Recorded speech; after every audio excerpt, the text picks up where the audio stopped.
AITA for refusing to let my child share a room with their step-sibling? I, 36F, am a mom to a wonderful 10-year-old boy, Ethan. He's my world, and it's been just the two of us for the past 5 years since I divorced his father. Ethan is a sweet, sensitive kid. He loves reading, building elaborate Lego sets, and is starting to get really into drawing. He's always been a little shy, but when he feels safe, his personality shines. My partner Dan, 38M, and I have been together for about 2 years now. We met through mutual friends, and honestly, I wasn't looking for a relationship at the time. I was focused on Ethan and trying to rebuild my life post-divorce. But Dan was so kind, patient, and understanding. He never pushed me and was incredibly supportive, which eventually won me over. Dan has an 11-year-old daughter, Lila, from his previous marriage. Lila is with us every other week, and she's a great kid, outgoing, funny, and very sweet. She and Ethan get along really well, which was such a relief to me. I know how tricky blending families can be, so seeing them laugh and play together felt like a win. About a year ago, Dan moved in with us. It felt like the right step, and we all adjusted surprisingly well. Ethan was a little nervous at first. He's always been territorial about his space, but Dan made an effort to connect with him without being overbearing. I thought we were on the right track. Both Ethan and Lila have their own rooms in our house. Ethan's room is his sanctuary. It's filled with his favorite books, his art supplies, his posters. Basically, it's him in room form. Lila has her own room too, even though she's only here part-time. I wanted her to feel like she had a space that was hers, somewhere she could feel comfortable and at home. This arrangement has worked well. The kids have their own spaces to retreat to, which I think is so important, especially at their ages. They're both at that stage where boundaries and privacy are starting to matter. But recently, Dan brought up something that's thrown me for a loop. Dan works from home and has been using our kitchen table as his office. I know it's not ideal.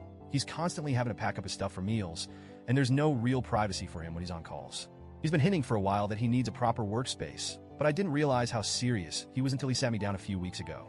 He told me he wanted to turn one of the kids' rooms into a home office. Specifically, he suggested having Ethan and Lila share a room so he could use the other as his workspace. I was honestly stunned. My first reaction was to say no flat out. The idea of asking either of the kids to give up their room felt wrong to me, especially Ethan. This house has been his home since he was born. His room is his safe space, and I know how much it means to him. Dan argued that it's normal for siblings or step-siblings to share rooms. He said the kids get along well, and it wouldn't be a big deal. He pointed out that Lila is only here half the time, so it's not like they'd be sharing 24/7. But here's the thing, it's not just about logistics. It's about what their rooms represent. For Ethan, his room is his refuge. It's where he goes when he's overwhelmed or just needs to be alone. Lila has her own space at her mom's house, but when she's with us, I want her to feel like she has a home here too. Asking them to share feels like taking something important away from both of them. I tried to explain this to Dan, but he got defensive. He said I was being inflexible and unwilling to compromise for the sake of our relationship. He accused me of prioritizing Ethan's needs over his, which really hurt. He even said that my refusal to budge was making him feel like an outsider in our home. I felt awful hearing that. I don't want Dan to feel excluded or unimportant. I really don't. But I also feel like it's my responsibility as a mom to protect Ethan's comfort and boundaries. To try and meet him halfway, I suggested some alternatives. I proposed setting up a small workspace in our bedroom. Our room is big enough to accommodate a desk, and while it's not ideal, I thought it was a fair compromise. I also suggested rearranging the living room to carve out a more private area for him. But Dan dismissed both ideas, saying they wouldn't work. He argued that the bedroom should be a shared space for us, not a work area, and that the living room would be too noisy and distracting. The conversation escalated, and now it's turned into a full-blown issue. Dan keeps bringing up how he's the one making all the sacrifices in our relationship. He said he moved into my house, not our house, and that he's been bending over backward to fit into a space that doesn't really feel like his. I get where he's coming from. I really do. I understand that working at the kitchen table is frustrating and that he wants to feel like he has a stake in this home. But I don't think the solution is to uproot the kids. Ethan hasn't said anything directly, but I can tell he's been listening to our conversations. He's been spending more time in his room lately, almost like he's afraid it might be taken away. That absolutely breaks my heart.